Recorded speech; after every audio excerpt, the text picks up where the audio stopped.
Did you hear what I was playing, Lane? No, sir. I didn't think it polite to listen. Oh, I'm sorry for that. Have you got the cucumber sandwiches cut for Lady Bracknell? Yes, sir.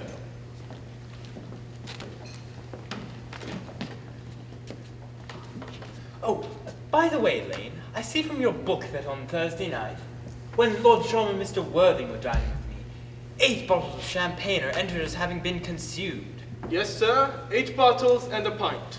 Why is it that at a bachelor's establishment the servants invariably drink the champagne? I ask merely for information. I attribute it to the superior quality of the wine, sir. I have often observed that in married households, the champagne is rarely of a first-rate brand. Good heavens! Is marriage so demoralizing as that? I believe it is an excellent state, sir, although I have very limited experience of it myself. You see, I have only been married once, and that was in consequence of a misunderstanding between myself and the young person. I don't believe I'm much interested in your family life, Lane. No, sir, it is not very interesting. I rarely think of it myself.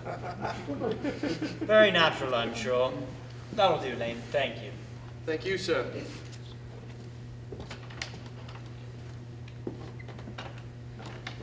Lane's views on marriage seem somewhat lax.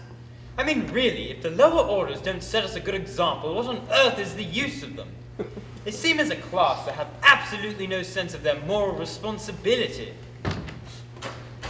Mr. Ernest Worthing. How do you do, my dear Ernest? What brings you up to town? Oh, pleasure, pleasure. What else should bring one anywhere? Eating as usual, I see, Algy. I do believe it is customary in good society to take some slight refreshment at 5 o'clock. Where have you been since last Thursday? Oh, in the country. What on earth do you do there? When one is in town, one amuses oneself. When one is in the country, one amuses other people. It is excessively boring. And who are the people you amuse? Oh, neighbors. Neighbors. Got nice neighbours in your part of Shropshire. Perfectly horrid. Never speak to any of them. Oh, how immensely you must amuse them. Oh, by the way, Shropshire is your county. Shropshire? Yes, of course. Hello. Why all these cups, sir? Why cucumber sandwiches? Who is coming to tea? Oh, merely Aunt Augusta. And Gwendolen. How perfectly delightful. Yes, that is all very well, but I'm afraid Aunt Augusta won't quite approve of your being here. May I ask why? My dear fellow, the way you flirt with Gwendolen is perfectly disgraceful. It is almost as bad as the way Gwendolen flirts with you. I am in love with Gwendolen. I have come up to town expressly to propose to her. I thought you'd come up for pleasure. I call that business. How utterly unromantic you are. I really don't see anything romantic in proposing. It is perfectly romantic to be in love, but there is nothing romantic about a definite proposal. Why, one may be accepted. One usually is, I believe. But then the excitement is all over. The very essence of romance is uncertainty. Please don't touch the cucumber sandwiches. They are ordered specially for Aunt Augusta. Well, you have been eating them all the time. That is quite a different matter. She is my aunt.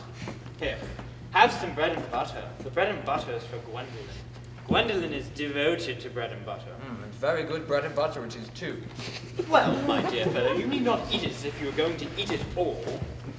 You behave as though you are married to her already. You are not married to her already, and I don't think you ever will be. Why on earth do you say that?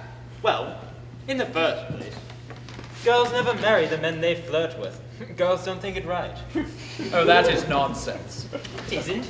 It's a great truth. It comes with the extraordinary number of bachelors one sees all over town. In the second place, I don't give my consent. Your consent? My dear fellow, Gwendolen is my first cousin. Before I will allow you to marry her, you are going to have to clear up the whole question of Cecily. Cecily?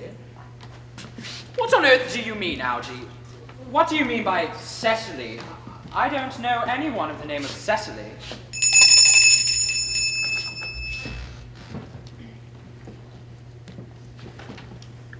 Lane, remember that cigar case Mr. Worthing left in the smoking room the last time he dined here? Yes, sir. Do you mean to say you've had my cigar case all this time? I wish to goodness you would have let me know. I had been writing frantic letters to Scotland Yard about it. I was very nearly offering a very large reward. Well, I wish you would offer one. I haven't been more than usually hard up. There's no good offering a large reward now that the thing is found. I think it rather mean of you, Ernest. But now that I look in the inscription inside, I see the thing isn't yours after all. Of course it is mine. You have seen me with it 100 times. And it is a very ungentlemanly thing to read what's written in a private cigar case. This is not your cigar case. This cigar case is a present from someone of the name of Cecily. You said you didn't know anyone of the name. Well,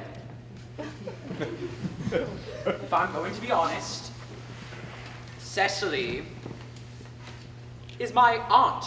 Your aunt? Yes, yes. Charming old lady she is too. Lives up at Tunbridge Wells. Just give it to me, Algy. Yes, but why does she call herself Little Cecily if she's your aunt and lives at Tunbridge Wells? From Little Cecily with her fondest love. What is there in that? Some aunts are tall. Some aunts are not tall. I think it should be up to an aunt to decide that for herself. You seem to think that every aunt should be like your aunt. That is absurd. For heaven's sakes, Algy, give me back my cigar case. Yes, but why does she call you her dear uncle? From Little Cecily with her fondest love to her dear Uncle Jack. There's no objection, I admit, to an aunt being a small aunt. But why an aunt, no matter what her size may be, should call her own nephew her uncle, I can't quite make out. Besides, your name isn't Jack at all, it's Ernest. It isn't Ernest, my name is Jack. You always told me it was Ernest. I've introduced you to everyone as Ernest. You answer to the name of Ernest. You look as though your name was Ernest. You are the most earnest-looking people I ever saw in my life. It's perfectly absurd just saying your name isn't Ernest. Here, it's on your card. Here is one of them. Mr. Ernest Worthing, B4, the Albany. I shall keep this if you ever attempt to deny the fact that your name is Ernest to me, or to Gwendolyn, or to anyone else. Well, my name is Ernest in town, and Jack in the country. And that cigar case was given to me in the country. Yes, but that does not account for the fact that your small Aunt Cecily lives at Tunbridge Wells, calls you her dear uncle. I must say, I've always suspected you of being a confirmed and secret Bunburyist, and now I'm quite sure of it. What on earth do you mean by a Bunburyist? I'll reveal to you the meaning of that incomparable expression as soon as you are kind enough to tell me why you are Ernest in the town and Jack in the country. Well, produce my cigar case first. Here it is. Now produce your explanation.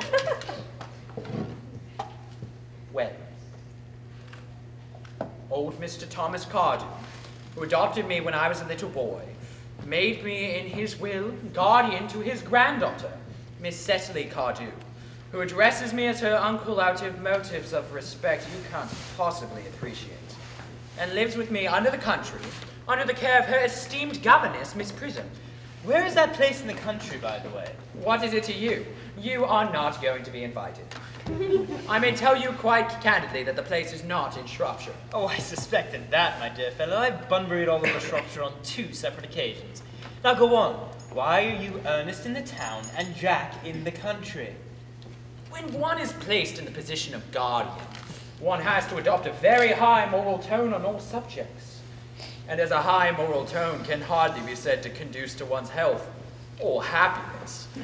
In order to get up to town, I have always pretended to have a younger brother of the name of Ernest who lives at the Albany and gets into the most dreadful of scrapes. There, Algy, is the whole truth, pure and simple.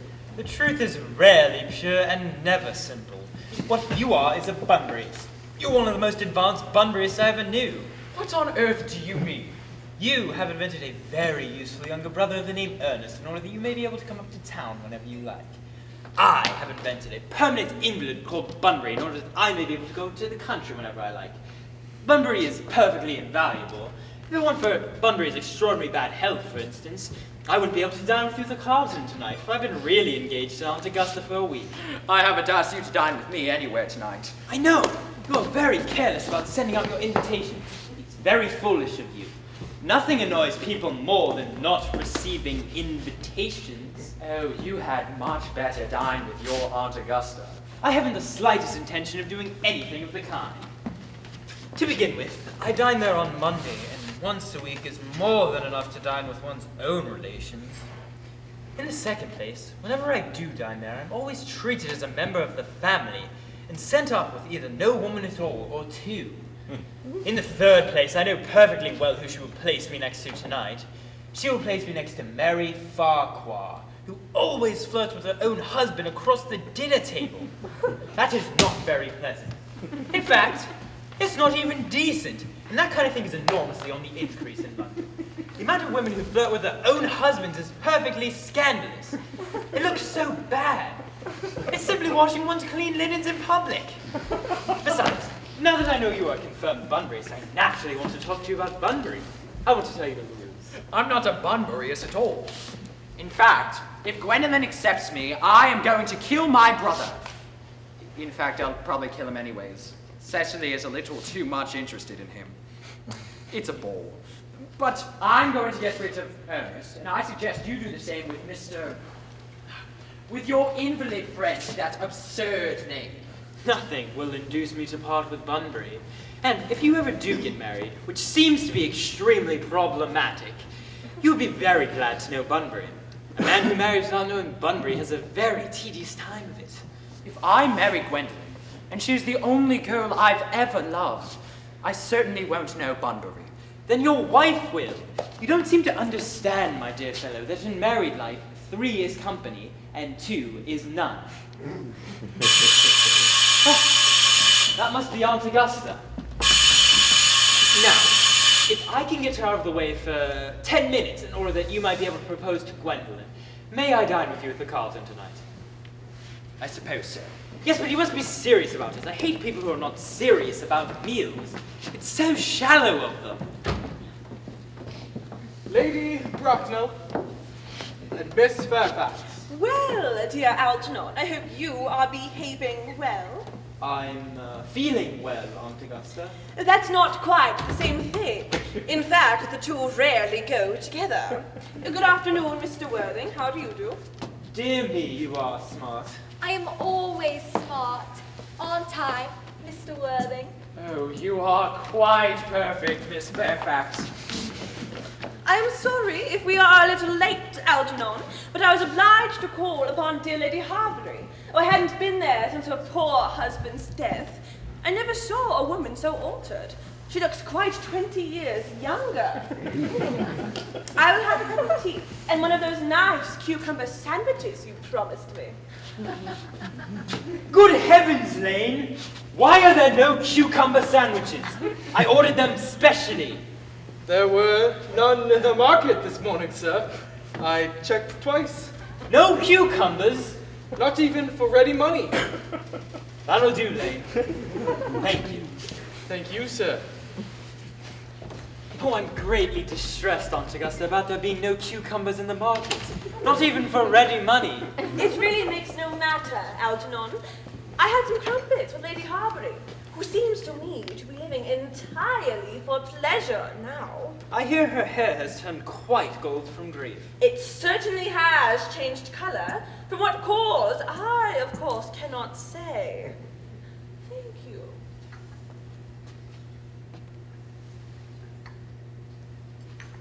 Oh, I have quite a treat for you tonight, Algernon. I am going to send you down with Mary Farquhar. She is such a nice young lady, and so attentive to her husband. It's delightful to watch them. I'm afraid I'll have to give up the pleasure of dining with you tonight after all, Aunt Augusta. I hope not, Algernon. It would put my table completely out. Your uncle would have to dine upstairs. Fortunately, he's accustomed to that. It's a great bore, but I've just received a telegram saying that my poor friend Bunbury is very ill again. They seem to think I should be with him.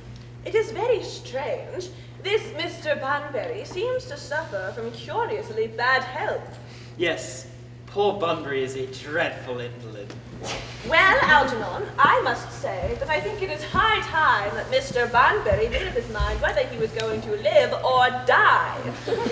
This shilly-shallying with the question is absurd, nor do I in any way approve of this modern sympathy with invalids.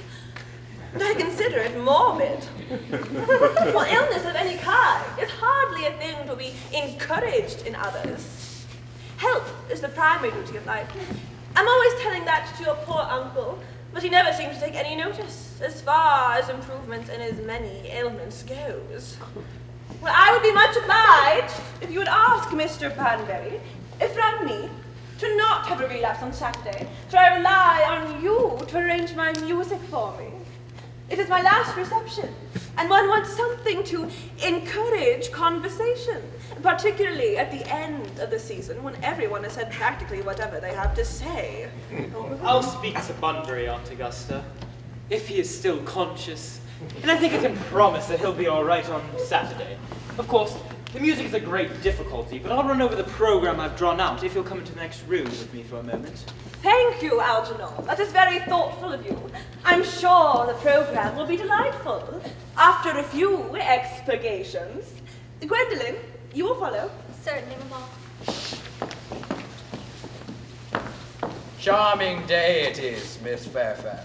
Pray, don't talk to me about the weather, Mr. Worthing. Whenever people talk to me about the weather, I feel quite certain they mean something else. And that makes me so nervous. I do mean something else. I thought so. And I would like to take advantage of Lady Bracknell's temporary absence. I would certainly advise you to do so. Mamma has a way of coming back suddenly into a room that I've had to speak to her about. Miss Fairfax, ever since I've met you, I've loved you more than any girl I've met since I met you. I'm quite aware of that fact, and I often wish that in public, at any rate, you would have been more demonstrative. For me, you have always had an irresistible fascination. Why, even before I met you, I was far from indifferent to you. We live, as I hope you know, Mr. Worthing, in an age of ideals. Why, the fact is constantly being mentioned in the more expensive monthly magazines. And my ideal has always been to love someone by the name of Ernest. There is something in that name that inspires absolute confidence. Why, the moment Algernon first mentioned to me that he had a friend called Ernest, I knew I was destined to love you. You really love me, Gwendolen. Passionately. Oh, you don't know how happy you've made me. My own Ernest. Of course. You don't mean to say you couldn't love me if my name wasn't Ernest. But your name is Ernest. Yes. Yes, of course. But supposing it was something else, are you saying you couldn't love me then?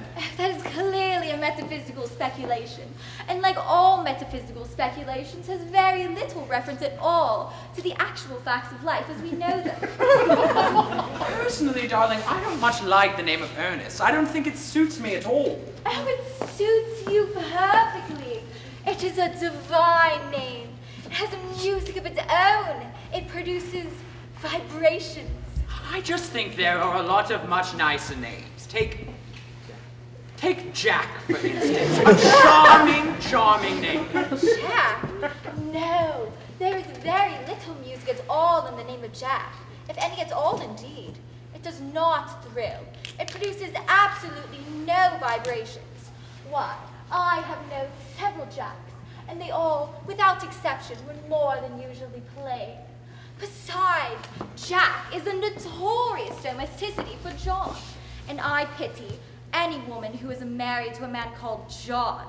Why, she would probably never be allowed to know the entrancing pleasure of a single moment's solitude. No, the only really safe name is Ernest. Gwendolen, I must be christened at once. No, I mean, we must be married at once. Married, Mr. Worthing? Why, of course. You know how much I love you, and you have led me to believe you're not so indifferent to me yourself. Oh, I adore you, but you haven't proposed to me yet. Why, nothing has been said at all about marriage. The subject has not even been touched upon. Well, may I propose to you now? I think it would be an admirable opportunity, and to spare you any possible disappointment, Mr. Worthing, I think it's only fair to tell you quite frankly beforehand that I am fully determined to accept you. Then, Gwendolen, you will marry me? Of course I will, darling. how long you have been about it. I'm afraid you have had very little experience in how to propose. My own one, you're the only girl I've ever loved. Yes, but men often propose for practice. Ernest, what wonderfully blue eyes you have. They are quite blue. Oh, I hope you will always look at me just like this, especially when there are other people present. Mr. Worthing, rise to serve in this semi-recumbent posture. It is most indecorous. Mamma, I must beg you to retire. This is no place for you. Besides, Mr. Worthing is not quite finished yet. Finished what, may I ask? I'm engaged to be married to Mr. Worthing, Mamma. Pardon me. You are not engaged to anyone. When you do become engaged to anyone, I, or your father, should his health permit him, will inform you of the fact. An engagement should always come on a young girl as a surprise. Pleasant or unpleasant, as the case may be. It is hardly a matter that she should be allowed to arrange for herself.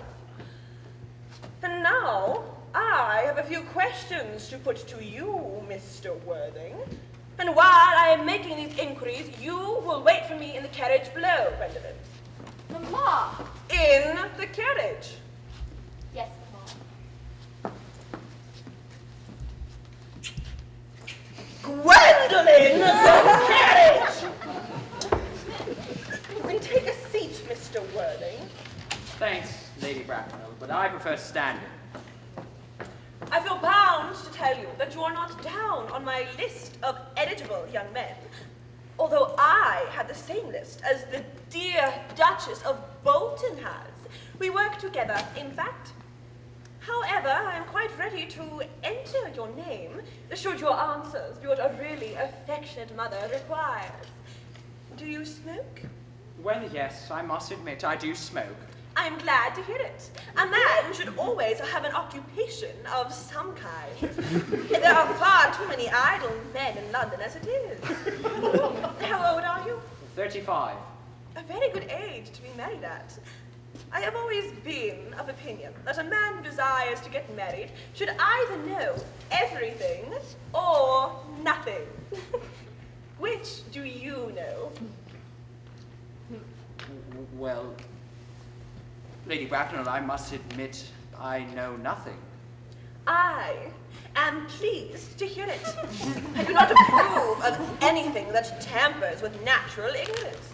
Ignorance is like a delicate, exotic fruit. Touch it, and the bloom is gone. What is your income? Oh, about 7,000 to 8,000 pounds a year. In land or investments? Oh, in investments, chiefly. That is satisfactory. What between the duties expected of one during one's life and the duties exacted from one after one's death, land has ceased to be either a profit or pleasure. It gives one position and prevents one from keeping it up. That is all that can be said about land. I do own a house in the country with land attached to it, of course. It's not that much, though, only about 1,500 acres. As far as I can see, the only ones who gain any value from the land are the poachers. A country house? Well, how many bedrooms? If that can be cleared up later, you do have a townhouse, I hope. A girl with a simple, unspoiled nature like Gwendolen, who can hardly be expected to reside in the country. Yes, I do own a house in Belgrave Square. I do let it out, though, to Lady Bluxham. With 6 months' notice, I can get it back. Lady Bloxham? I do not know her. She's rather elderly, doesn't get out much anymore. Ah, well, nowadays that is no guarantee of respectability of character. What number in Belgrave Square? 149. Oh, the unfashionable side. I thought there was something. But that can easily be altered. Now on to minor matters. Are your parents living? Lady Bracknell, I've lost both my parents. Both? To lose one parent, it may be regarded as misfortune. To lose both just seems like carelessness. Who was your father? He seems to have been a man of wealth. he born into what the radical papers call the purple of commerce, or did he rise from the ranks of the aristocracy? Well, Lady Bracknell, I had said earlier that I had lost my parents, but it's nearer the truth to say that they had lost me. I don't really know who I am. I was found. Found? Yes, I was found by Mr. Thomas Cardew. An old charitable gentleman found me and gave me the name of Worthing because he had a first-class ticket to Worthing in his pocket at the time. Where did the charitable gentleman with the first-class ticket to Worthing find you? In a handbag. A handbag? Yes, a large leather handbag with handles, of course. A very ordinary handbag. In what locality did this Mr. Thomas Cardew come across this ordinary handbag? In the Victoria Station cloakroom. It was given to him on mistake for his own. Mr. Worthing, I must confess I feel somewhat bewildered by what you have just told me. To be born, or at any rate bred, into a handbag, whether it had handles or not, seems to me to display a contempt for the ordinary decencies of family life that remind one of the worst excesses of the French Revolution. And I presume you know what that unfortunate movement led to. As for the particular locality in which the handbag was found, a cloakroom at a railway station, it might serve to conceal a social indiscretion, and has indeed probably been used for that very purpose before now. But it can hardly be regarded as an assured basis for a recognized position in good society. Well, what would you wish me do? You know how much I love Gwendolen. I would strongly advise you, Mr. Worthing, to try and acquire some relations as soon as possible, and to make a definite effort to produce, at any rate, one parent of either sex before the season is quite over. I don't know how you suppose me to do that. I can give you the handbag at any moment. It's in my dressing room at home. I really think that should satisfy you. Me, sir? What has it got to do with me? You can hardly imagine that Lord Bracknell and I would dream of allowing our only daughter, a girl brought up with the utmost care, to marry into a cloakroom and form an alliance with a handbag. Good evening, Mr. Worthing. Good evening.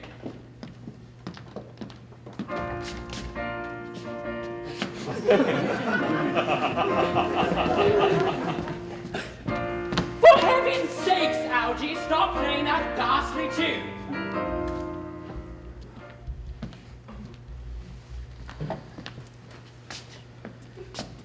How idiotic you are. Didn't it go off all right, old boy? You don't mean to say Gwendolen refused you? As far as Gwendolen is concerned, we are engaged. Her mother is perfectly unbearable. Never met such a gorgon. Algy, you don't think it's possible that Gwendolen could become anything like her mother in 150 years or anything like that? All women become like their mothers. That is their tragedy. No man does, that's his. Oh, how clever you are. It's perfectly phrased and quite as true as any observation in civilized life need be. I hate cleverness. Everybody is clever nowadays. You can't go anywhere without meeting someone clever. It's a perfect public nuisance. I wish to goodness we still had a few fools left. We have. Well, what do they talk about? The fools? Oh, about the clever people, of course. By the way, did you tell Gwendolen about your being Ernest in the town and Jack in the country? The truth isn't something you tell to a sweet, refined girl like Gwendolen. What absurd ideas you have about the way to talk to a woman. The only way to behave to a woman is to make love to her if she's pretty and someone else if she's plain. Oh, that is nonsense. What about your brother? What about the profligate Ernest? Oh, well, I've got rid of him by the end of the week. I'll say he died abroad in Paris. Of apoplexy. A lot of people die of apoplexy, don't they? Yes, but it's hereditary, my dear fellow. It's the sort of thing that runs in families. You'd much better say a severe chill. And you are sure a severe chill isn't hereditary or anything like that? Of course it isn't. Very well then. My poor brother Ernest is suddenly carried off in Paris by a severe chill. That gets rid of him. But I thought you said Miss Cardew was a little too much interested in your poor brother Ernest. Cecily is not a silly, romantic girl at all. She has a capital appetite, goes on long walks, and refuses to pay attention to her lessons. I should like to see Cecily. I will make very good sure you never do. She is excessively pretty and only just 18. Have you told Gwendolyn that you have an excessively pretty young ward who's only just 18? One doesn't just blurt these things out to people. Cecily and Gwendolyn are perfectly capable of becoming great friends. I'll bet you anything you like that within 30 minutes of meeting each other, they'll be calling each other sister. Women only do that after they've called each other a lot of other things first. Now, my dear fellow, if we want to get a good table for Carlton, let's really go and dress. Hungry. I never knew you when you weren't. Well, what shall we do after dinner? Go to a theatre? Oh no, I loathe listening. Well, let us go to the club. Oh no, I can't stand talking to people. Well, we could trot round the Empire around 10. Oh no, I can't stand looking at things. Well, what shall we do then? No, oh nothing. Miss Fairfax. Gwendolyn, upon my word. Algy, kindly turn your back. I have something very particular to say to Mr. Worthing. Really, Gwendolyn, I don't think I can allow this at all. Algy, pray oblige me and turn your back. Ernest, we may never be married. From the look on Mamma's face, I fear we never shall. Few parents nowadays pay any regard to what their children say to them. The old-fashioned respect for the young is rapidly dying out. Whatever influence I had over Mamma, I lost at the age of 3. But though she may prevent us from becoming man and wife, and I may marry someone else, and marry often, nothing that she can possibly say can alter my eternal devotion to you. Dear Gwendolyn. The story of your romantic origin, as related to me by Mamma, with unpleasing comments, has naturally stirred the deeper fibers of my nature. Your Christian name is irresistible, and the simplicity of your character makes you exquisitely incomprehensible to me. Your town address at the Albany I have. What is your address in the country? The Manor House, Walton, Hertfordshire. How long are you in town? Till Monday. Good. Algy, you may turn round now. Oh, thanks, I've turned round already. You may also ring the bell. Miss Fairfax, you will let me see you to your carriage. Certainly. Lane, I will see Miss Fairfax out. Yes, sir. A glass of sherry, Lane. Yes, sir. Lane, tomorrow, I'm going Bunbury. Yes, sir. I should not be back till Monday. You can put up my dress clothes, my smoking jacket, and all the Bunbury suits. Yes, sir. Lane, I hope tomorrow will be a fine day. It never is, sir. Lane, you are a perfect pessimist. I do my best to provide satisfaction, sir.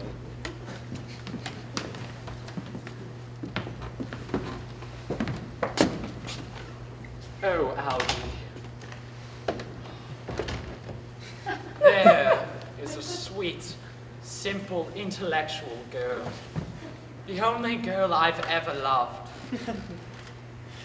What on earth is so funny about that? Oh, I'm just a little anxious about poor Bunbury, that's all. If you're not careful, your friend Bunbury is going to get you into a very serious scrape. Oh, I love scrapes. They're the only things that are never serious. What nonsense, Algy. You never talk anything but nonsense. Nobody ever does. Besides, I love nonsense. The Manor House, Woolton, Hertfordshire.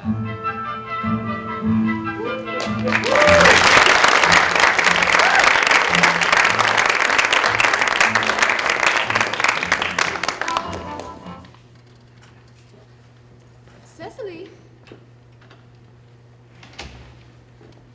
Cecily, surely it is more Moulton's duty to water the flowers than yours. Your German grammar is on the table. Pray open it to page 15. We will repeat yesterday's lesson. But I don't like German. It isn't at all a becoming language. I know perfectly well I always look quite plain after my German lesson. Child, you know how anxious your guardian is that you should improve yourself in every way. He laid particular stress on your German as he left for town yesterday. Dear Uncle Jack is so very serious. Sometimes I think he is so serious that he cannot be quite well. Your guardian enjoys the best of health, and his gravity of demeanor is specially to be commended in one so comparatively young as he is. I know no one with a higher sense of duty and responsibility. I suppose that is why he so often looks a little bored when the three of us are together. Cecily, I'm surprised at you. Mr. Worthing has many troubles in his life. Idle merriment and triviality would be out of place in his conversations. And you mustn't forget his constant anxiety about that unfortunate young man, his brother. I wish Uncle Jack would allow him to come here sometimes. We might have a good influence over him, Miss Prism. I know you certainly would. You know, German and geology and things of that kind. Well, that influence him out so much. I do not think that even I would produce any effect on a character that, according to his own brother's admissions, is irretrievably weak and vacillating. Indeed, I am not sure that I would desire to reclaim him. I am not in favor of this modern mania for turning bad people into good people at a moment's notice. You must put away your diary, Cecily. I really don't see why you should keep a diary at all. I keep a diary in order to enter the wonderful secrets of my life. If I didn't write them down, I would probably forget all about them. Memory, my dear Cecily, is the diary that we all carry about with us. Yes, but memory usually chronicles the things that have never happened and couldn't possibly have happened. I believe that memory is responsible for nearly all the novels that Moody sends us. Do not speak slightly of novels, Cecily. I wrote one myself in earlier days. Oh, was your novel ever published? Alas, no. The manuscript was unfortunately abandoned. I use the word in the sense of lost or mislaid. To your work, child, these speculations are profitless. Oh, but I see dear Dr. Chasuble coming up through the garden. Dr. Chasuble? This is indeed a pleasure. How are we this morning? Miss Prism, you are, I trust, well? Miss Prism has just been complaining of a slight headache. I think it would do her so much good to have a short stroll with you in the park, Dr. Chasuble. Cecily, I have not mentioned anything about a headache. No, dear Miss Prism, I know that, but I felt instinctively that you had a headache. Indeed, I was thinking about it and not about my German when the dear rector came in. I hope, Cecily, you are not inattentive. Oh, I'm afraid I am. That is strange. Were I fortunate enough to be Miss Prism's pupil, I would hang upon her lips. I spoke metaphorically, of course. The metaphor was drawn from bees.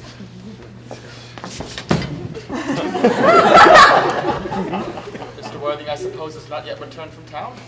We do not expect him till Monday afternoon. Ah, yes, of course. He's not one of those whose sole aim is enjoyment, as, by all accounts, that unfortunate young man, his younger brother, seems to be. But I must not disturb Egeria and her pupil any longer. Egeria? My name is Letitia, Doctor. A classical allusion, merely drawn from the pagan authors. I will see you both, no doubt, at evensong. I think, dear Doctor, that I will have a stroll with you. I find I do have a headache after all, and a walk might do it good. With pleasure, Miss Prism. With pleasure. We might go as far as the schools and back. That would be delightful. Cecily, in my absence, you will read your political economy. The chapter on the fall of the rupee you may omit. It is somewhat too exciting for a young girl.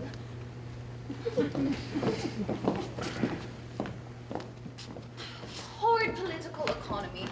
Horrid geography. Horrid German.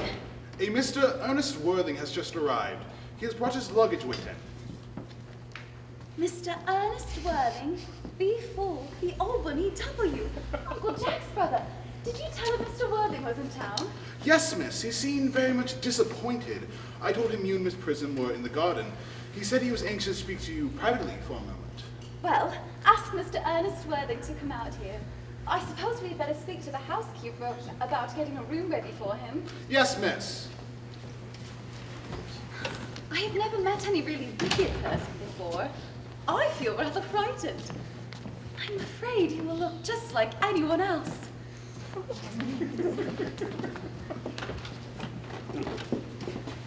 He does. You are my little cousin Cecily, I'm sure. You are under some strange mistake. I am not little. In fact, I believe I'm more than usually tall for my age. But I am your cousin Cecily. You, I see from your card, are Uncle Jack's brother, my cousin Ernest. My wicked cousin Ernest. Oh, I'm not really wicked at all, cousin Cecily. You mustn't think I'm wicked. If you are not, then you have certainly been deceiving us all in a very inexcusable manner. I hope you have not been leading a double life, pretending to be wicked and really being good all the time. That would be hypocrisy. Oh, of course I have been rather reckless. I'm pleased to hear it. In fact, now that you mention the subject, I happen to have been very bad in my own small way. I don't think you should be so proud of that. Though I'm sure it must have been very pleasant. It is much pleasanter being here with you. I can't understand how you're here at all. Uncle Jack won't be back till Monday afternoon. Oh, that is a great disappointment, as I'm obliged to go up on Monday morning. I think you'd better wait till Uncle Jack arrives. I know he wants to speak to you about your emigrating. About my what? You're emigrating. Uncle Jack is sending you to Australia. Australia? I'd sooner die. Well, he said at dinner on Wednesday night that you would have to choose between this world, the next world, and Australia. Oh well, the accounts I've received about Australia and the next world are not encouraging. This world is good enough for me, cousin Cecily. Yes, but are you good enough for it? I'm afraid I'm not that. That is why I wanted you to reform me. You might make that your mission, if you don't mind, cousin Cecily. Oh, I'm afraid I've no time this afternoon. Well, would you mind my reforming myself this afternoon? It is rather quixotic of you, but I think you should try. I will. I feel better already. You are looking a little worse. That is because I'm hungry. Oh, how thoughtless of me. I should have remembered that when one is going to lead an entirely new life, one requires regular and wholesome meals. Won't you come in? Thank you. Won't you give me a buttonhole? A Marshall meal? No, I'd sooner have a pink rose. Why? Because you are like a pink rose, cousin Cecily. I don't think it could be right for you to talk to me like that. Miss Prism never says such things to me. And Miss Prism is a very short-sighted old lady. You're the prettiest girl I ever saw. Miss Prism says that all good looks are a snare. They are a snare that every sensible man would love to be caught in. Oh, I don't think I would care to catch a sensible man. I wouldn't know what to talk to him about.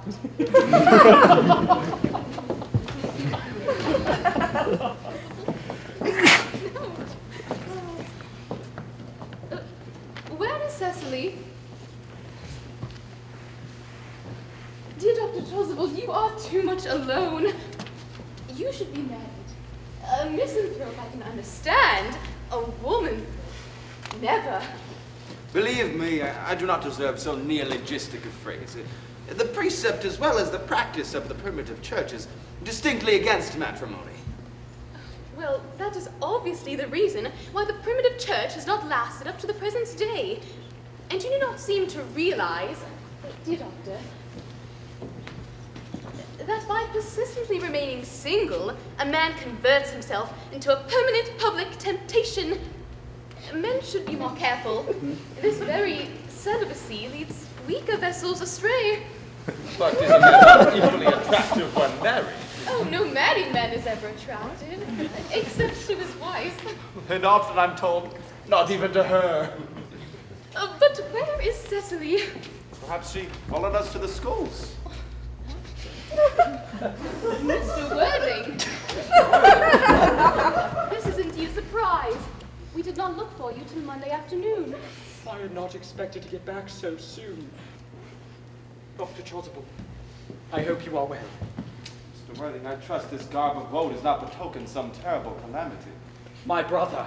More shameful debts and extravagancies. Still leading his life of pleasure. Dead!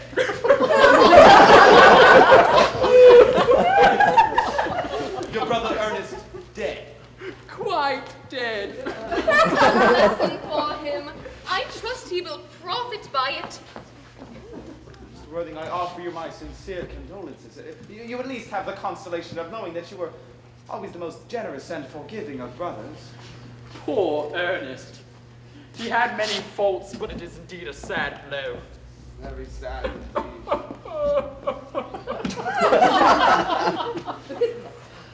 Were you with him at the end? No, he died abroad in Paris. I got a telegram last night from the manager of the Grand Hotel. Was the cause of his death mentioned? A severe chill, it seems. Oh, none of us are perfect. I myself am particularly susceptible to drafts. Will the interment take place here? No, he seems to have expressed the desire to be buried in Paris. In Paris?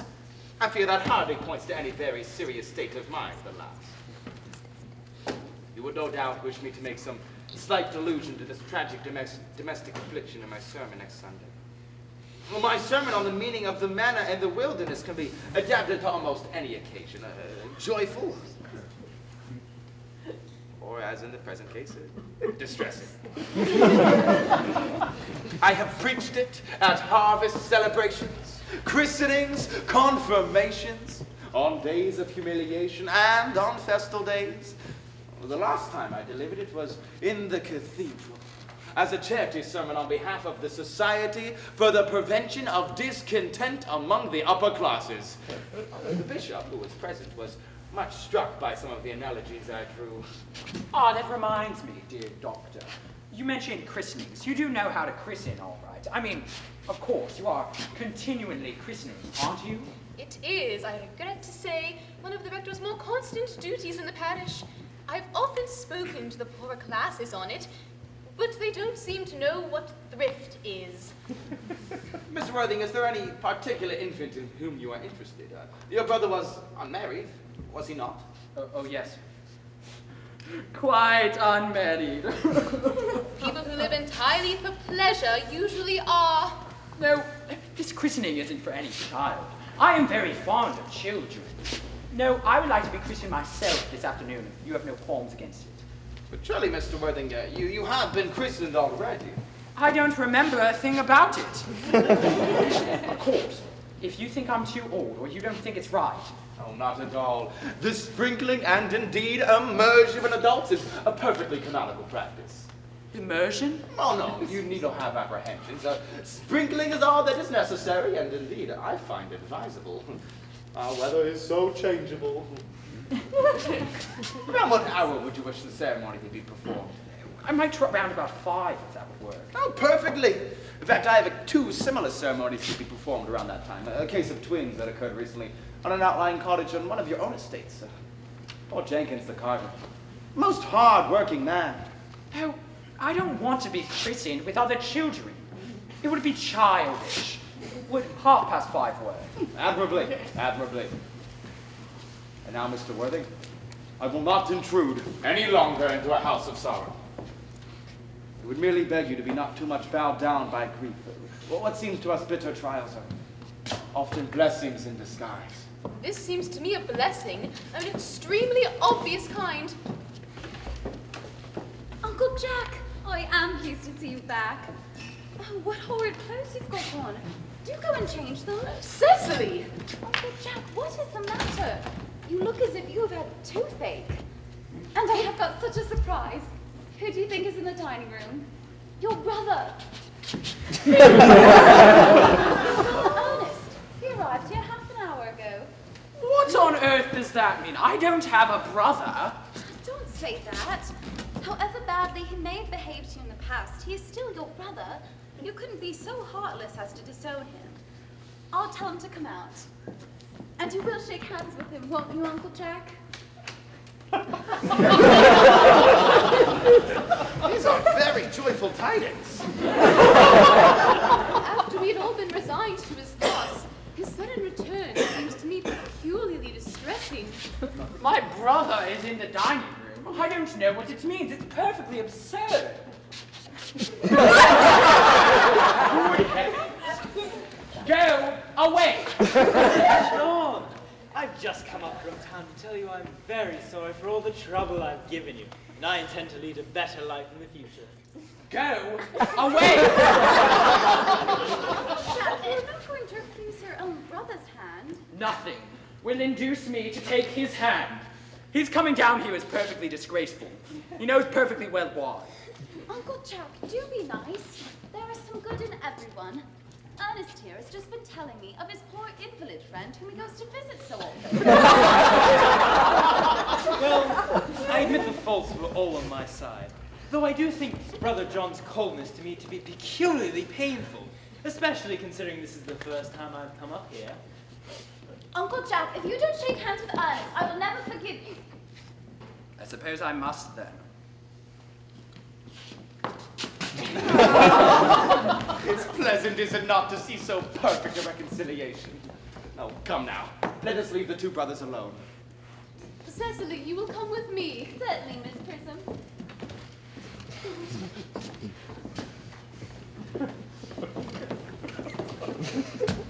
Ouch.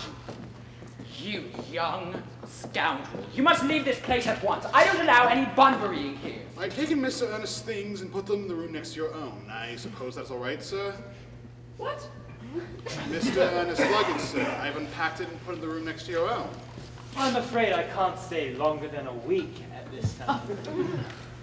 Merriman, order the dog cart at once. Yes, sir. Mr. Ernest has been suddenly called back up to town. Jack, Cecily is a darling. You are not to talk about Miss Cardew like that. I don't like it. Well, I don't like your clothes. You look perfectly ridiculous in them. Why on earth don't you go up and change? It's perfectly childish to be in deep mourning for someone who happens to be staying with you in your own house as a guest. I call it grotesque. Ouchie, you're not staying in my house as a guest or anything else. You must leave by the 4:05 train. Oh, I couldn't leave you while you were in mourning. I would think it most unkind. If I were in mourning, you would stay with me, I suppose. I would think it very unfriendly if you didn't. Well, will you leave if I change my clothes? Yes, I suppose so, if you're not too long about it. I've never seen anybody take so long to dress and with such little result.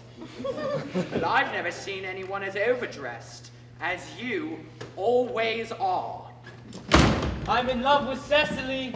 I must see her before I go. There she is. I merely came back to water the flowers. I thought you were out with Uncle Jack. He's gone to order the dog cart for me. Oh, is he going to take you for a nice drive? He's going to send me away. Then we have got to part. I'm afraid so. The dog cart is at the door, sir. It can wait, Marilyn, for 5 minutes. Yes, miss. Cecily, I hope I should not offend you if I state quite frankly and openly that you seem to me to be in every way the absolute perfection. I think your frankness does you great credit, Ernest. If you allow me, I will copy your remarks into my diary. Do you really keep a diary? I'd give anything to look at it. May I? Oh, no.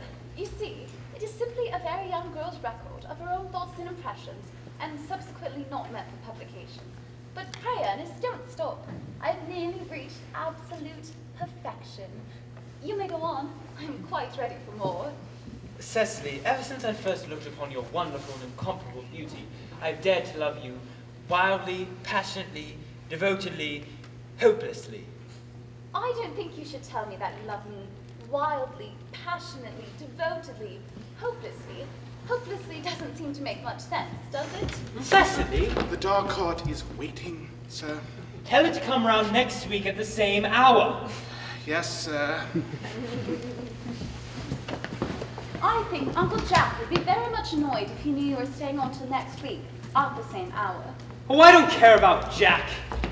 I don't care about anybody in the world but you. I love you, Cecily. You will marry me, won't you? You silly boy. Of course. We have been engaged for the last 3 months. For the last 3 months? Yes, it will be exactly 3 months on Thursday. But how did we become engaged? Well, ever since dear Uncle Jack first confessed to us that he had a younger brother who was very wicked and bad, you, of course, have formed the chief topic of conversation between myself and Miss Prism.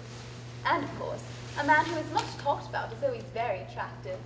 One feels there must be something in him after all. I dare say it was foolish of me, but I fell in love with you, Ernest.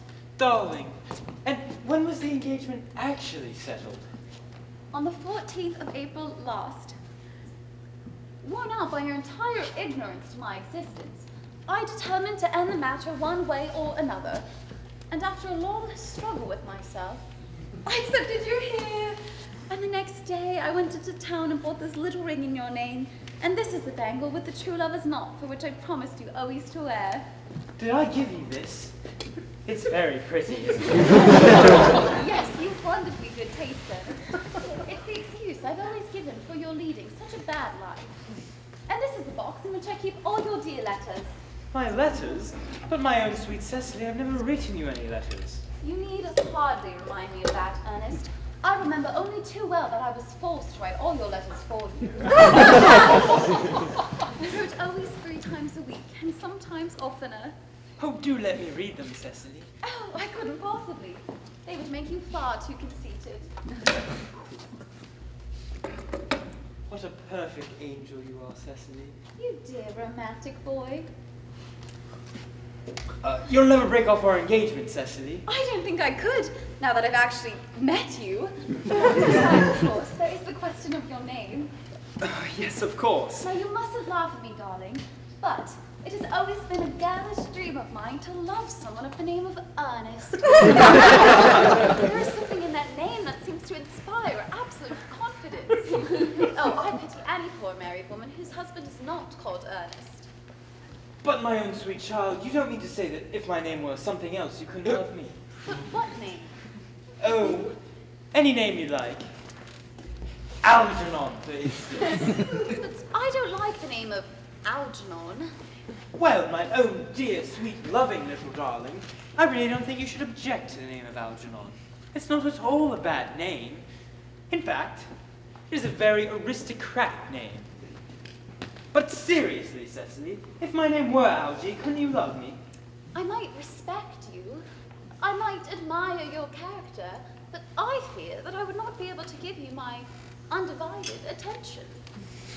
Cecily, your rector here is, I suppose, thoroughly experienced in all the rites and ceremonials of the church. Oh, yes. Dr. Chasuble is a much-learned man. He has never written a single book, so you can imagine how much he knows. I must see him on a matter of important Christmas. I mean business. I'll be back in no time. What an impetuous boy he is. I will enter his proposal into my diary. A Miss Fairfax just called to see Mr. Worthing. On very important business, Miss Fairfax states. Is it Mr. Worthing in his library? Mr. Worthing went over the direction of the rectory some time ago. Pray ask the lady to come out here.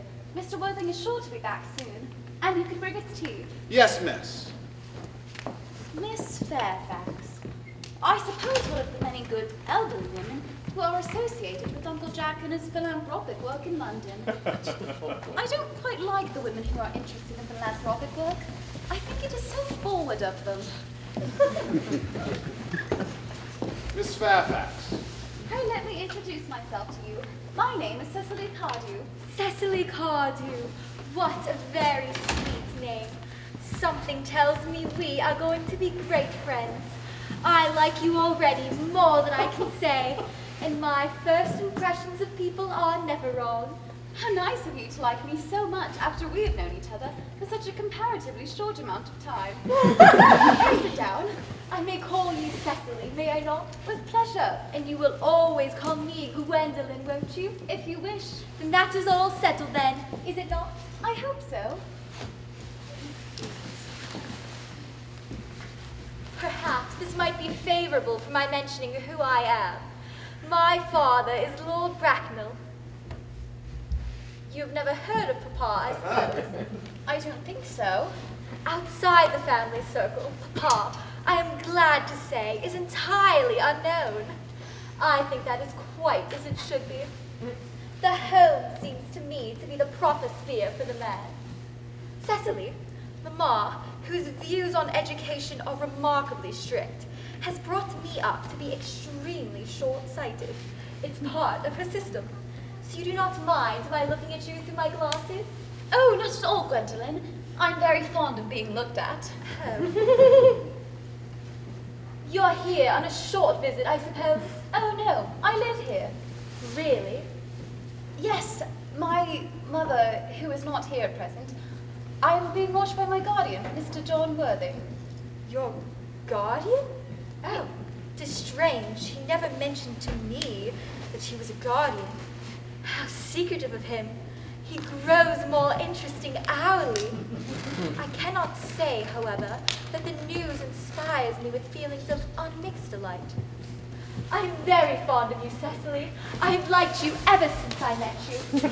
But now that I know that you are Mr. Worthing's ward, I feel bound to state that I cannot help expressing the wish that you were, well, just a little older than you appeared to be, and not quite so very alluring in appearance. In fact, if I may speak quite candidly, Pray do. I think that whenever one has anything unpleasant to say, one should always be quite candid. well, to speak with perfect candor, I wish that you were fully 35 and more than usually plain for your age. Ernest has a strong, upright nature. Why, he is the very soul of truth and honor. But even men of the noblest possible moral character are extremely susceptible to the influence of the physical charms of others. I beg your pardon, Gwendolen. Did you say Ernest? Why, yes. Oh, but it is not Mr. Ernest Worthing who is my guardian. It is his brother, his elder brother. Oh, Ernest never mentioned to me that he had a brother. I am sorry to say that they have not been on good terms for a long time. Ah, that accounts for it. And come to think of it, I've never heard any man mention his brother. The subject seems distasteful to most men. However, you are quite sure that it is not Mr. Ernest Worthing who is your guardian? Quite sure. In fact, I'm going to be his. I beg your pardon. My dearest Gwendolen, there is no reason for me to make it of any secret to you. Our little county newspaper is sure to chronicle the fact next week. Mr. Ernest Worthing and I are engaged to be married. My dear Cecily, there must be some slight error, for Mr. Ernest Worthing is engaged to me. The announcement will appear in the Morning Post on Saturday at the latest. I'm afraid you must be under some misconception. Ernest proposed to me exactly 10 minutes ago. Well, that certainly is very curious, for Ernest asked me to be his wife yesterday afternoon at 5:30. If you wish to verify the incident, pray do so. I never travel anywhere without my diary. I am so sorry, dear Cecily, if it is any disappointment to you, but I'm afraid I have the prior claim. It would distress me more than I can tell you, dear Gwendolen, if it caused you any mental or physical anguish.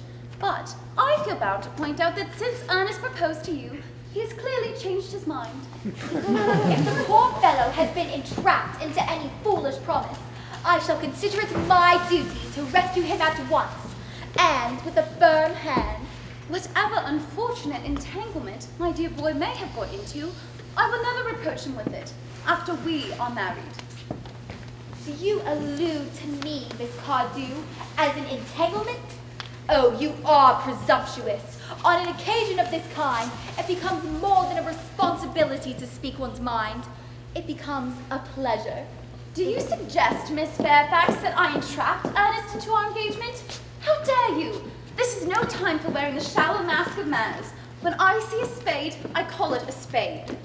I am glad to say that I have never seen a spade. It is obvious that our social spheres have been widely different. Shall I tea here as usual, miss? Yes, as usual. Quite a well-kept garden this is, Miss Cardew. So glad you like it, Miss Fairfax. I had no idea that there were any flowers in the country. Oh, flowers are as common here, Miss Fairfax, as people are in London. Personally, I cannot understand how anybody can survive in the country if anybody who is anybody does. The country always bores me to death. Ah, that is what the newspapers call agricultural depression, is it not? I hear that the aristocracy are suffering greatly at present. It is almost an epidemic amongst them, I've been told. May I offer you some tea? Thank you. Detestable girl, but I require tea.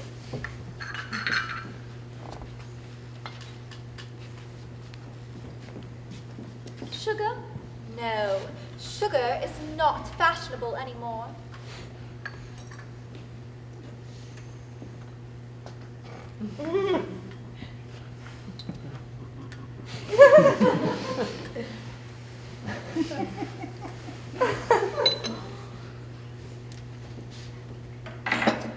Cake or bread and butter?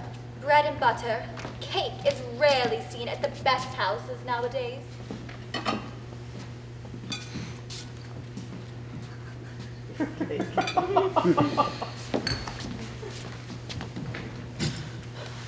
You have filled my cup with lumps of sugar, and though I asked most distinctly for bread and butter, you have given me cake. I am known for the gentleness of my disposition and the extraordinary sweetness of my character. But I warn you, Miss Cardew, you may go too far. To save my poor, innocent, trusting boy from the machinations of any other girl, there are no lengths to which I would not go. From the moment I saw you, I distrusted you. I felt you were false and deceitful. I am never deceived in such matters. My first impressions of people are invariably right. It seems to me, Miss Fairfax, that I am trespassing on your valuable time. No doubt you have many other calls of a similar character to make in the neighborhood. Ernest, my own Ernest. Gwendolyn, darling. A moment. May I ask if you are engaged to this young lady? To dear little Cecily? Of course not. What put such an idea into your pretty little head? Thank you. You may. I knew there must be some misunderstanding, Miss Fairfax. The gentleman whose arm is at present round your waist is my dear guardian, Mr. John Worthing. I beg your pardon. This is my Uncle Jack. Jack? Oh! Dearest Ernest. My own love. A moment. May I ask if you're engaged to this young lady? To what young lady? Gwendolyn? Why, of course not. What could have put such an idea into your pretty little head? Thank you. You may. I thought there must be some slight error, Miss Cardew. The gentleman who is currently embracing you is my dear cousin, Mr. Algernon Moncrief. Algernon Moncrief? Oh, are you called Algernon? I cannot deny it. Oh, is your name really John? I could deny it if I liked. I could deny anything if I liked. But my name, certainly, is John. It has been John for years. A gross deception has been practiced on both of us. My poor wounded Cecily. My sweet, wronged Gwendolyn. You will call me sister, will you not? There is just one question I would like to be allowed to ask my guardian. An admirable idea. Mr. Worthing, there is just one question I would like to be permitted to put to you. Where is your brother Ernest? It seems to me that we are both engaged to be married to your brother Ernest, so it is a question of some importance to us to know where your brother Ernest is at present. Gwendolyn, Cecily, it is very painful to be forced to speak the truth. It is the first time in my life that I've ever been placed in such an awful position. And I must say, I'm quite inexperienced in it. But, if I'm going to be quite candid, I have no brother Ernest. I don't even have a brother at all. I never had a brother, and I certainly don't intend on having one in the future. No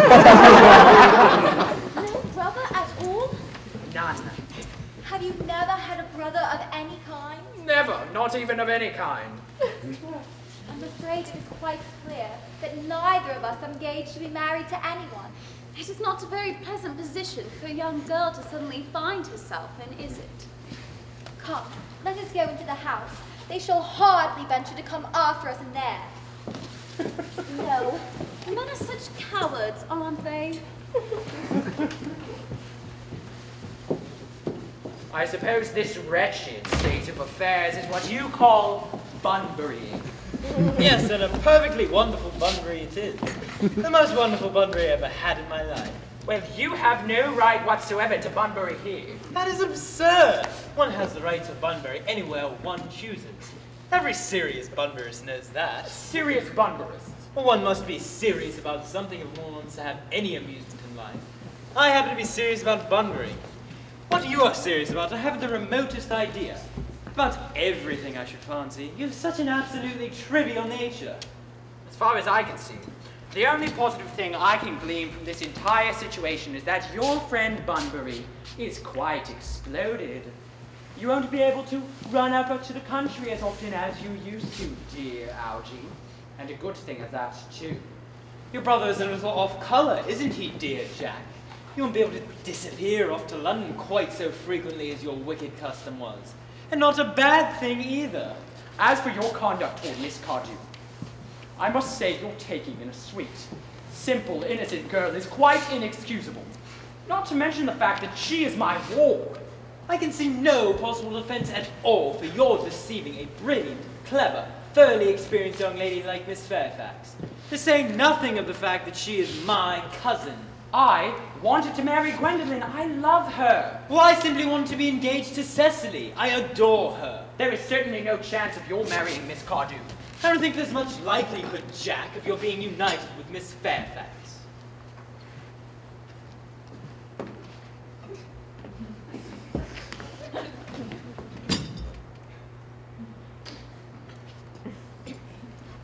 How can you sit there, calmly eating muffins when we're in this wretched state of affairs? It's perfectly heartless. Well, I can't eat muffins in an agitated manner. But we get on one's cuffs. The only way to eat muffins is quite calmly. It's perfectly heartless you're eating muffins at all under the circumstances. When I'm in trouble, eating is the only thing that consoles me. Indeed, when I'm in deep trouble, as anyone who knows me intimately might tell you, I refuse anything except food and drink.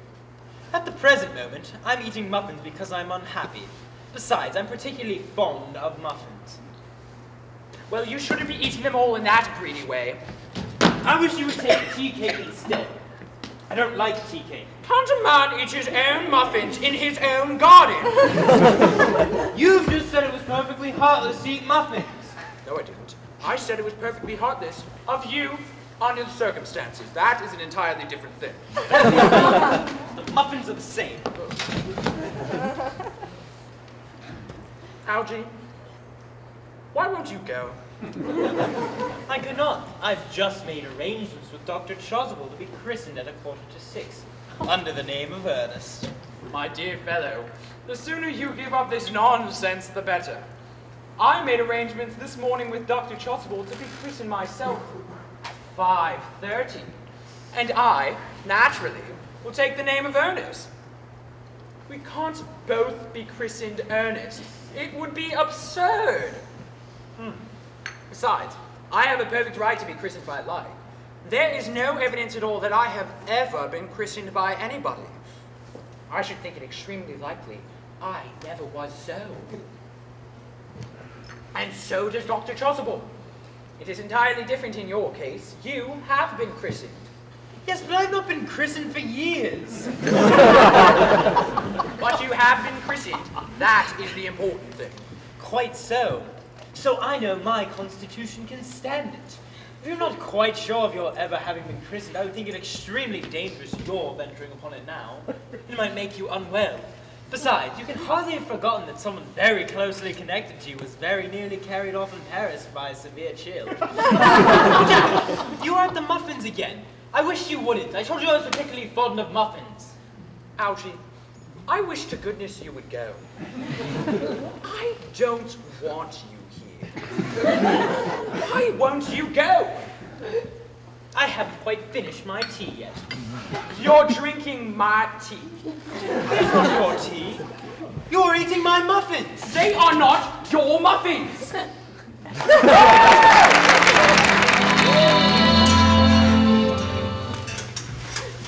fact that they did not follow us into the house, as anyone else would have done, seems to me to show that they have some sense of shame left.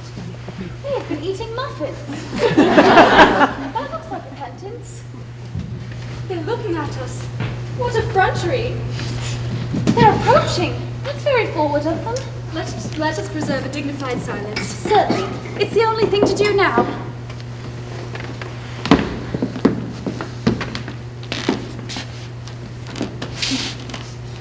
This dignified silence seems to be producing an unpleasant effect. Most distasteful. But we will not be the first to speak. Certainly not. Mr. Worthing, I have something very particular to ask you. Much depends on your reply. Mr. Moncrief, kindly answer me the following question. Why did you pretend to be my guardian's brother? In order that I might have the opportunity of meeting you. Well, that certainly seems like a most satisfactory explanation. Mr. Worthing, what explanation can you offer for pretending to have a brother? Was it in order that you might come up to town to see me as often as possible? Certainly, Miss Fairfax. The explanations appear to be quite satisfactory. Do you think we should forgive them? Yes. No! True, I had forgotten. There are principles at stake that one cannot surrender. But which one of us should tell them? The task is not a pleasant one. Could we not both speak at the same time? An excellent idea. Will you take the time from me? Certainly. Your Christian names are still an insuperable barrier. That is all. Will you take the time for me?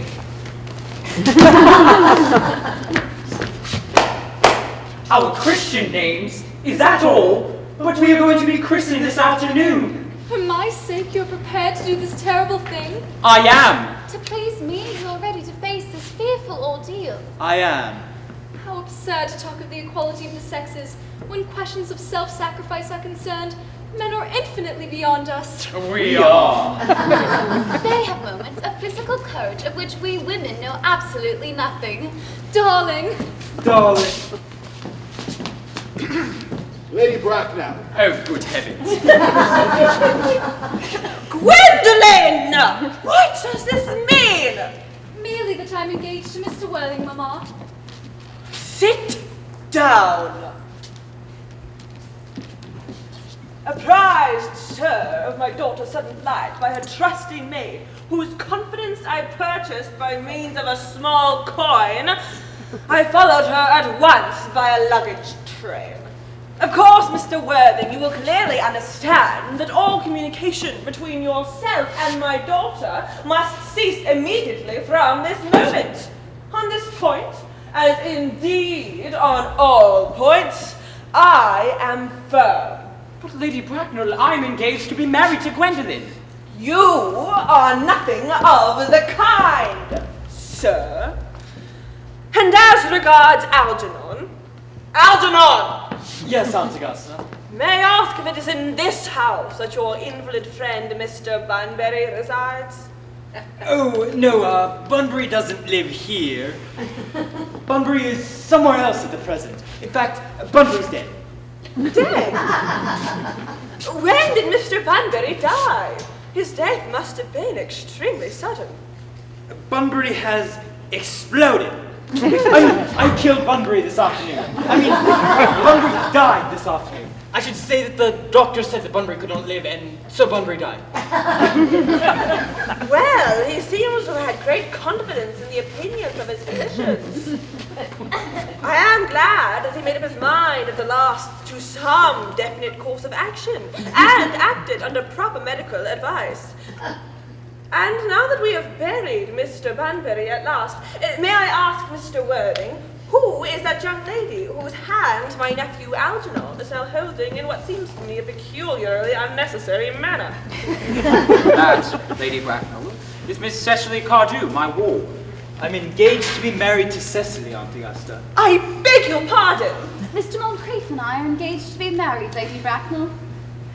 I do not know whether there is anything peculiar in the air of this part of Hertfordshire, but the amount of engagements that seems to go on is considerably above the proper average that statistics have laid down for our guidance.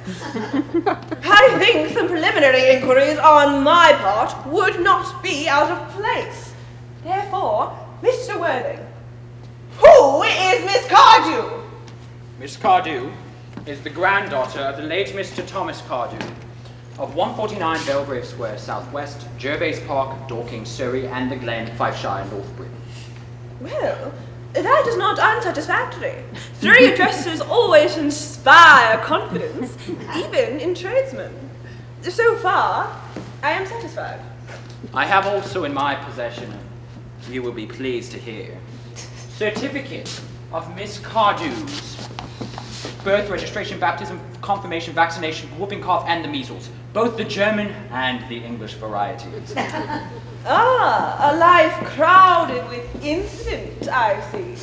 Although perhaps somewhat too exciting for a young girl, I myself am not in favor of premature experiences.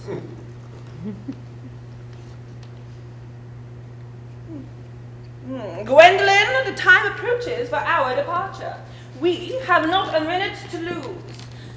As a matter of form, Mr. Worthing, I had better ask if Miss Cardew has any little fortune. Oh, only about £130,000 in the funds. Goodbye, Lady Bracknell. So pleased to have seen you. A moment. Mr. Worthing, £130,000, and in the funds. Miss Cardew seems to be a most attractive young lady now that I look at her. Come here, dear. Oh, sweet child, your dress is sadly simple. And your hair is almost as nature might have left it. But we can soon alter all that. A thoroughly experienced French maid produces a marvelous result in a very brief space of time. I remember recommending one to young Lady Lancing, and after 3 months her own husband did not know her. And after 6 months, nobody knew her. Kindly turn round. Algernon? Yes, Aunt Augusta. There are distinct social possibilities in Miss Cardew. Cecily is the sweetest, dearest, prettiest girl in the whole world.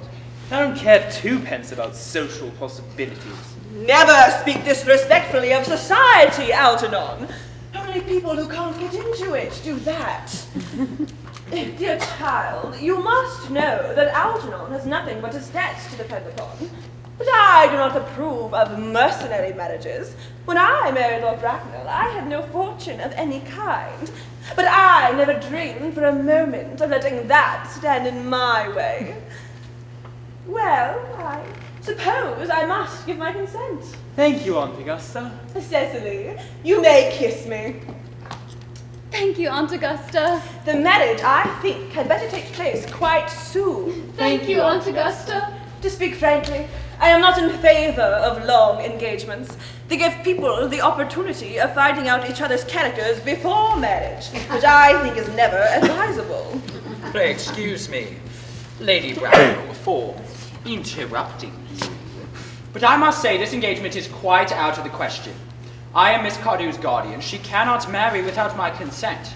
Consent which I absolutely decline to give. Upon what grounds, may I ask?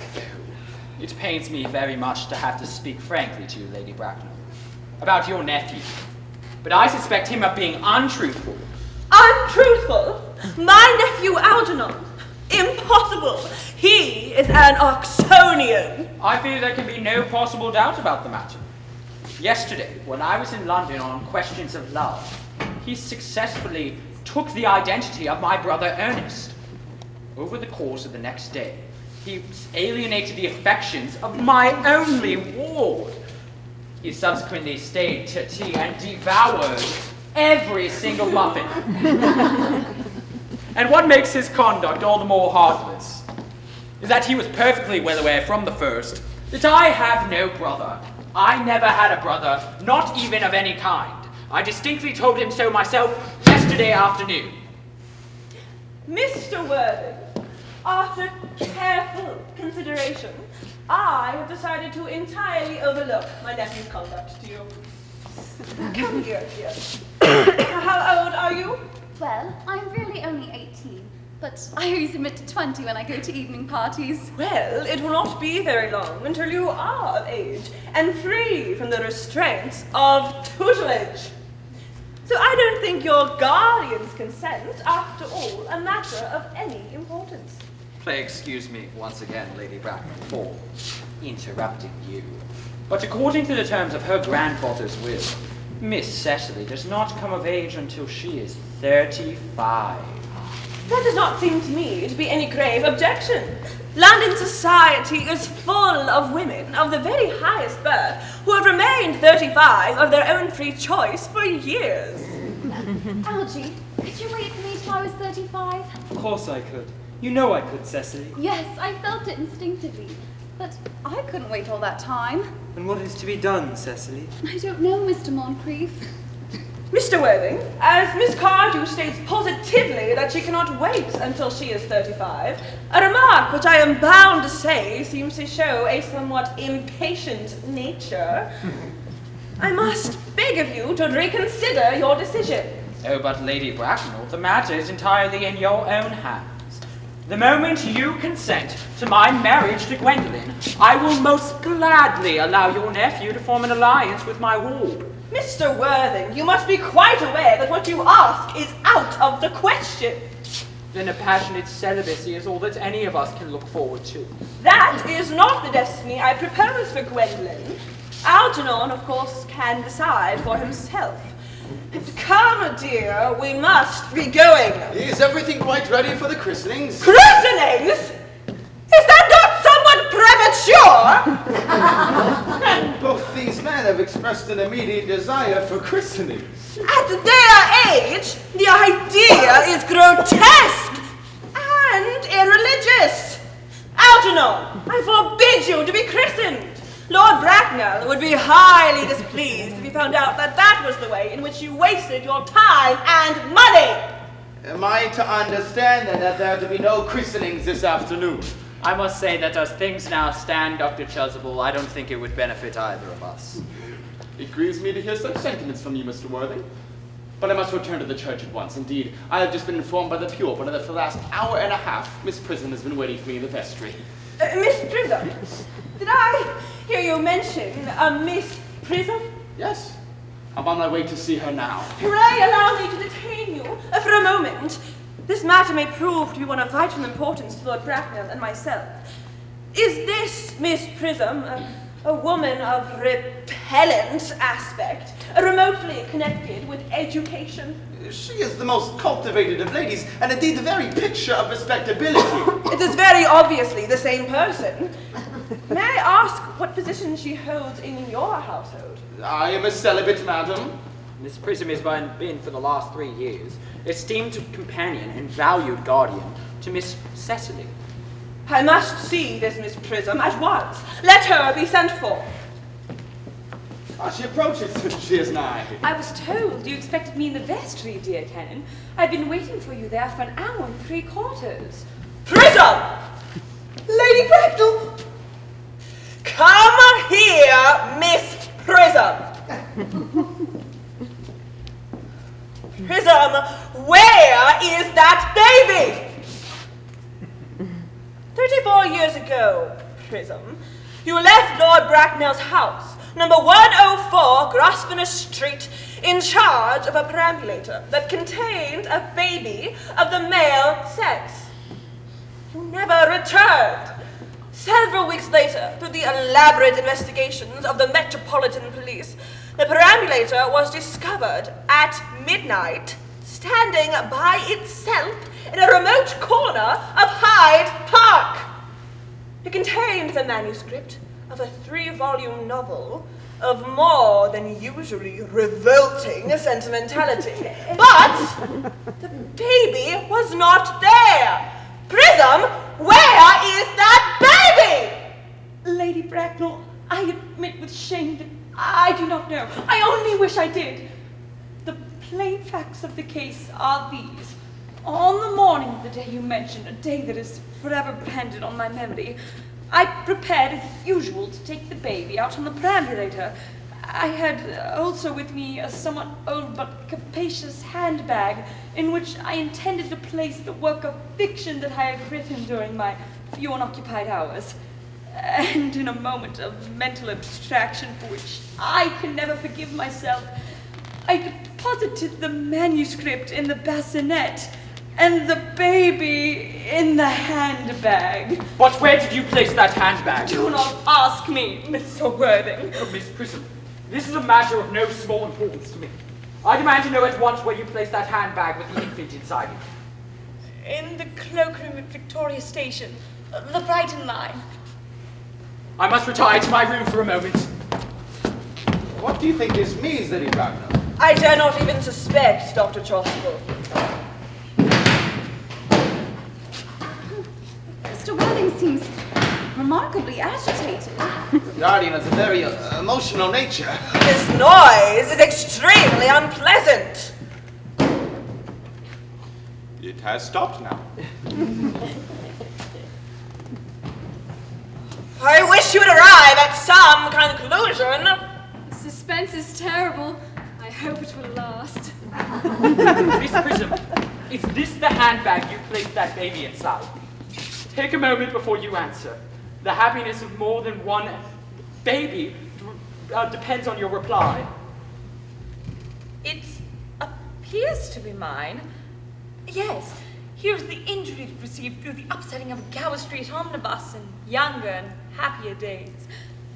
And here, on the lock, are my initials. This bag is undoubtedly mine. I'm so delighted to have it unexpectedly restored to me. It has been a great inconvenience being without it all these years. More is restored to you than that handbag. I was the baby you placed inside it. You? Yes. Mother! Stop Worthing! I am unmarried! Unmarried? Oh, I do not deny that is a serious blow. But what right do I have to judge the sins of one who has suffered? Why should there be one law for men and another for women? Mother, I forgive you. Mr. Worthing, there is some error. There is the woman who can tell you who you really are. Lady Bracknell, I hate to seem inquisitive, but would you kindly inform me who I am? I'm afraid the answer I have to give you might not altogether please you. You are the son of my poor sister, Mrs. Moncrief, and consequently, Algernon's elder brother. Algy's elder brother? Well, I have a brother after all. Cecily, my unfortunate brother. Mistress and Dr. Chasuble, my unfortunate brother. Gwendolen, my unfortunate brother. Algy, you young scoundrel, you've never treated me like a brother in all your life. That is going to have to change. Well, not till today, old boy. I admit I tried my best, though I was out of practice. My own. But what own are you? What is your Christian name now that you've become someone else? Oh, good heavens. I'd quite forgotten that matter entirely. I suppose your decision on the subject of my name was quite irrevocable. I never change, except in my affections. What a noble nature you have, Gwendolen. Then, Lady Bracknell, a moment. When I was placed in the handbag by Miss Prism, had I been christened already? Every luxury that money could afford had been given to you by your fond and doting parents. Then I was christened. At least that's all that is true. But what was my Christian name? Naturally, being the eldest, you were christened after your father. Yes, but what was my father's Christian name? I cannot at the present recall what the general's Christian name was, but I have no doubt that he had one. He was eccentric, I admit, but only in later years, and that was as a result of the Indian climate. And marriage. and indigestion, and other things of that kind. Ouch. Do you know what our father's Christian name was? My dear boy, we were never even on speaking terms. He died before I was a year old. His name would undoubtedly appear on the army lists of the period, wouldn't it, Aunt Augusta? The general was essentially a man of peace, except in his domestic life. But I have no doubt that he would appear in any military directory. The army lists of the last 40 years, I mean. It should have been my constant study. Here it is. M. Generals. M. Generals. Malum, Moxbone, Maglio. What ghastly names they have. Markby, Migsby, Mobs. Moncrief. Lieutenant 1840. Captain, Lieutenant Colonel. Colonel General 1869. Christian names. Ernest John! Gwendolyn, I always told you my Christian name was Ernest. Well, it is Ernest after all. I mean, it naturally is Ernest. Yes! Oh, I remember now that the general was called Ernest. I knew I had some particular reason for disliking the name. Ernest, my own Ernest. I knew from the first that you could have no other name. Gwendolyn, it is a very unfortunate thing to realize that all your life you have been telling nothing but the truth. Can you forgive me? I can, for I feel you are sure to change. My own one. Letitia, you are right. We should be married. Frederick, at last! Cecily, at last. Gwendolyn, at last. My nephew, you seem to be showing signs of triviality. On the contrary, Aunt Augusta, I've now realized for the first time in my life the vital importance of being earnest.